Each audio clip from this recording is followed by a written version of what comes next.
Bismillahirrahmanirrahim. Alhamdulillahirabbil alamin. Allahumma sholli ala sayyidina Muhammad wa ala ali sayyidina Muhammad. Assalamualaikum warahmatullahi wabarakatuh. Halo teman-teman, apa kabar semua? Mudah-mudahan teman-teman selalu dalam lindungan Allah Subhanahu wa taala. Amin. Alhamdulillah, di video kali ini saya akan membacakan komen dari teman kita. Oke. So di sini datangnya dari Mbak siapa ya? Oh, maaf nggak ada namanya. Oke. So di sini Mbaknya bilang seperti ini. Mbak, bagaimana kalau potongan habis sudah panen 2 bulan? Misalkan majikan banyak komplain, saya harus pindah majikan. Apakah dipotong lagi gaji saya? Dikembalikan lagi ke agent apa? Terima kasih Mbak. Oke, so di sini, jadi di sini tuh Mbaknya sudah finish potongan. Mungkin potongannya 6 bulan ya, bisa jadi 7 bulan atau 8 bulan karena Mbaknya nggak ngomong. Oke, so di sini Mbaknya sudah menerima 2 bulan gaji. Misalkan Mbaknya ini kepengen balik lagi ke agent dikarenakan majikannya terlalu banyak komplain. Mbaknya nggak betah, sudah pasti ya, Mbaknya merasa nggak nyaman lah ya, kayak gitu. Apakah dikenakan potongan gaji lagi? Sudah pasti iya. Karena apa? Itu untuk mengurus uang administrasi teman-teman.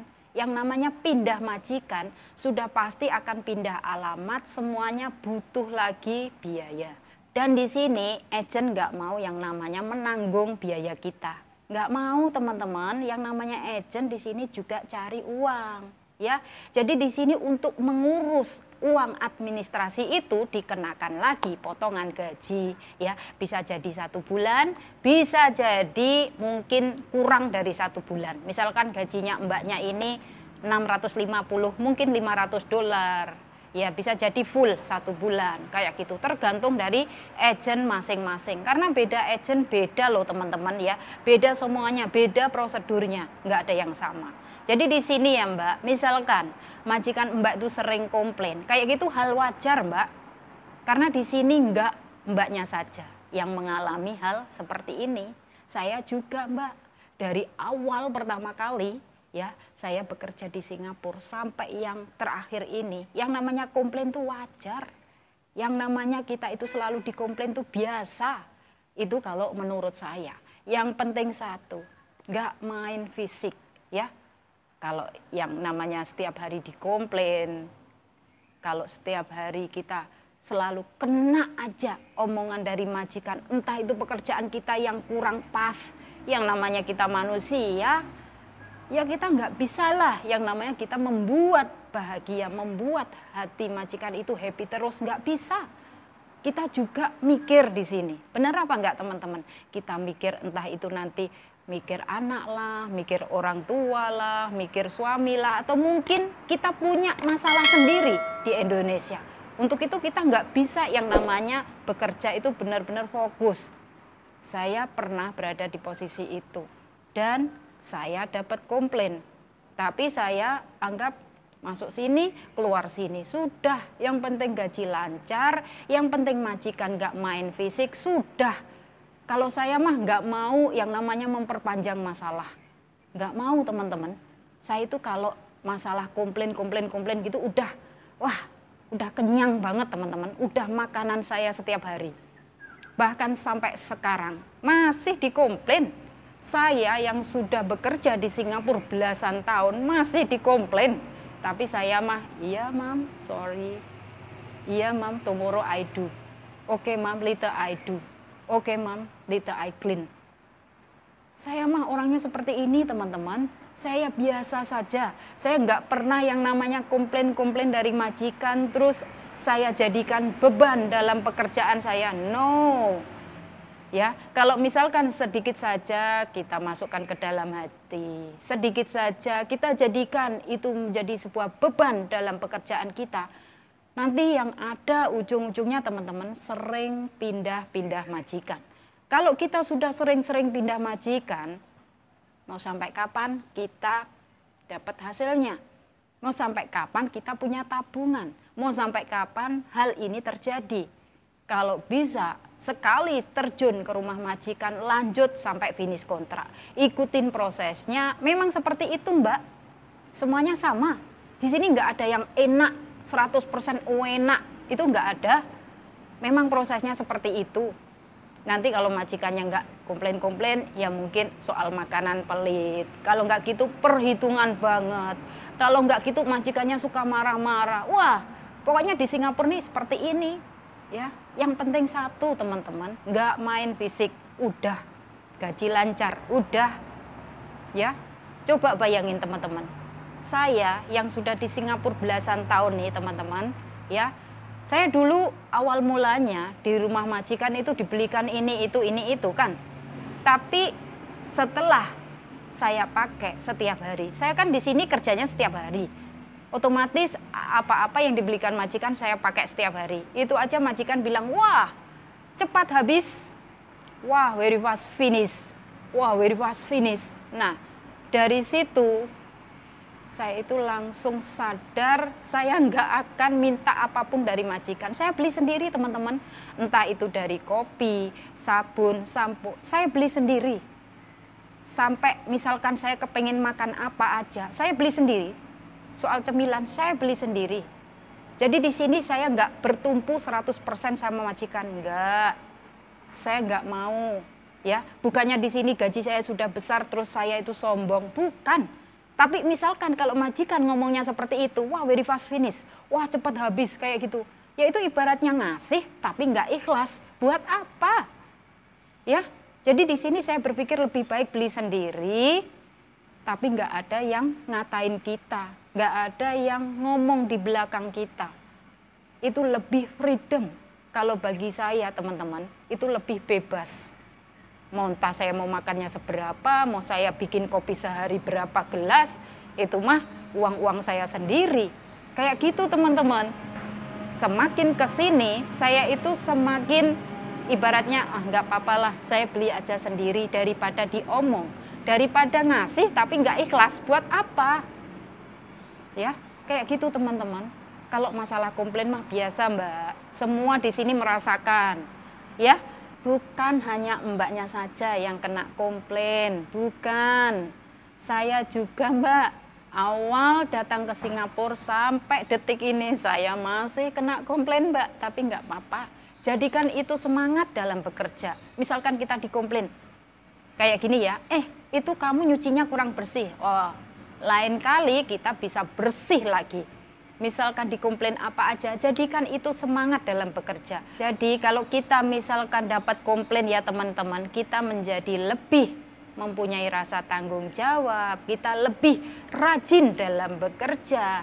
Jadi di sini misalkan teman-teman, saat kita finish kontrak, itu majikan pasti akan ngasih kenaikan gaji sama kita itu misalkan, ya siapa tahu dikasih 50, siapa tahu dinaikkan langsung 100. Karena apa? Yaitu tadi kita kerjanya baik, kita kerjanya bagus, kita rajin. Tapi teman-teman, misalkan kita itu bekerja di rumah majikan tanpa ada komplain sama sekali, ya beda lagi itu. Pasti beda teman-teman ya. Kadang di sini tuh ada majikan yang cincai, kadang juga ada majikan yang pengen rumahnya itu terlihat rapi, terlihat bersih, di mana-mana nggak ada debu. Itu ada. Jadi di sini buat teman-teman semuanya yang saat ini sudah berada di Singapura, sudah berada di rumah majikan, yang kalian sedang berjuang, termasuk saya sendiri ya teman-teman. Oke, tetap semangat dalam bekerja. Ingat, kita di sini itu digaji, kita di sini itu dibayar, kita harus punya yang namanya rasa tanggung jawab. Ya, jangan males-malesan. Jangan kita ibaratnya majikan nggak di rumah terus kita main HP. Kayak gitu. Ya boleh kita istirahat, tapi kita harus tahu waktu. Kita harus tahu diri teman-teman. Kita harus benar-benar mempunyai rasa tanggung jawab bahwasanya kita di sini itu dibayar. Kayak gitu. Jangan sampai kita terus langsung down, terus akhirnya kita memutuskan sendiri, akhirnya minta pindah majikan, akhirnya minta pulang ke Indonesia. Rugi dong. Ya. Kalau kayak gitu kita yang rugi teman-teman. Kenapa rugi mbak? Coba bayangin, kalian proses masuk ke PT itu berapa bulan? Bagaimana perjuangan kalian saat di PT? Ya, terus sudah pasti waktu kalian dari rumah ya masuk ke PT, sudah pasti impian kalian tuh besar banget. Nantinya semoga saya bisa sukses, semoga saya bisa membangun rumah, semoga saya nanti bisa punya tabungan yang banyak untuk modal usaha. Tapi setelah sampai di luar negeri, kalian dapat ujian. Ya, ujian tuh ada aja teman-teman. Kalau sudah ada di rumah majikan tuh pasti kalian tuh bakalan diuji kesabaran, kalian bakalan diuji mental juga, itu pasti ya, nggak mudah. Kalau kita kepengen sukses, itu merintisnya benar-benar penuh dengan kesabaran. Kita merintis tuh dari bawah, dari paling-paling bawah, yang paling bawah sendiri. Harus sabar. Kalau nggak sabar, ya itu tadi, kita akan menjadi orang yang gagal. Eman, sayang, ya, karena apa? Kita aja kalau kepengen kerja ke Singapura, itu prosesnya sudah ribet, rumit, kita harus riwa-riwi, ngurus persyaratan, terus setelah itu kita harus naik pesawat terbang, setelah sampai di Singapura ternyata hasilnya nggak sesuai yang kita inginkan. Mungkin lah ya, kita dipertemukan dengan majikan yang kurang pas, yang nggak cocok dengan kita. Akhirnya apa? Timbullah, ya itu tadi, sering pindah majikan. Kalau bisa bertahan, kalau bisa sabar dulu Mbak. Memang saat pertama kali ya kita datang di rumah majikan, kita itu butuh yang namanya adaptasi. Adaptasi dengan keluarga majikan itu nggak cukup 1, 2, 3, 4 bulan. Nggak cukup sampai mungkin 1 tahun, 2 tahun. Kalian tahu nggak teman-teman, ada teman saya itu kerja di sini ya, satu majikan itu 10 tahun, itu aja dia masih sering kena komplain. Tapi di sini mbaknya dibuat masa bodoh. Karena apa? Mbaknya nggak mau pindah-pindah majikan. Ribet. Nanti pindah majikan harus memulai dari awal lagi. Harus beradaptasi, harus mengenal lagi dari awal. Semuanya serba baru lagi. Nggak mau. Ya, kalian di sini harus sadar. Gunakan ilmu ndablek ya, bahwasanya kalau kita bekerja dengan majikan memang seperti itu. Selalu dikomplain. Nanti kadang pekerjaan kita sudah benar di mata kita, tapi masih dianggap salah di mata majikan. Hal seperti itu biasa Mbak, karena kita di sini adalah manusia. Ya, setiap manusia itu punya kelebihan dan punya kekurangan masing-masing. Wajar, nggak hanya kita aja, majikan juga seperti itu. Jadi di sini buat teman-teman semuanya, misalkan ya, kalau kalian sudah bekerja di rumah majikan dan sering-sering kena komplain, itu anggap aja biasa. Nggak usah dimasukin ke dalam hati, nanti yang ada kalian malah stres. Kalian merasa tertekan, akhirnya jatuh sakit. Siapa yang rugi? Kalian sendiri yang rugi. Ya. Dan juga keluarga di Indonesia juga ikut sedih pastinya. Ya, jadi dari sini gunakan ilmu ndablek, bahwasanya kalau kepengen sukses, ya kita harus sabar. Sabar dan sabar. Memang nggak mudah teman-teman untuk menjadi orang yang sabar, apalagi yang mungkin dari Indonesia nggak pernah yang namanya bekerja. Terus setelah sampai di rumah majikan ya, kita kerjanya tuh memang benar-benar serabutan, kita kerjanya tuh terus saja kayak gitu, mungkin kaget. Itu ada juga ya. Tapi kalau saya sendiri, karena di sini saya sudah dididik menjadi seorang pekerja keras, saat masuk ke rumah majikan itu sudah menjadi hal biasa. Yang penting apa? Saya mikirnya di sini saya kerjanya di dalam rumah. Saya nggak dijemur di bawah matahari, nggak panas. Itu aja saya mikirnya. Saya jalanin semua pekerjaan ini penuh dengan kesabaran, penuh dengan keikhlasan. Dan di sini kalian harus tahu teman-teman, bahwasanya kita bekerja ini juga sebagian dari ibadah. So di sini buat teman-teman semuanya yang saat ini masih berjuang di Singapura dan juga masih berada di Indonesia, pokoknya tetap semangat ya teman-teman, bahwasanya nggak ada yang mudah, semuanya berproses, dan kalian harus ingat bahwasanya proses untuk adaptasi dengan keluarga majikan itu nggak gampang. Oke teman-teman, semoga saja sharing dari saya bisa bermanfaat dan bisa memotivasi buat kalian semuanya. Saya doakan semoga teman-teman diberikan kemudahan, kelancaran, kelancaran, diberikan kesehatan ya. Semoga yang saat ini masih berada di PT, saya doakan semoga lancar prosesnya, semoga segera terbang ke Singapura, dipertemukan dengan keluarga majikan yang baik, agar kalian bisa merasa betah nyaman berada di rumah majikan, bisa finish kontrak, siapa tahu kalian mau tambah lagi. Oke teman-teman.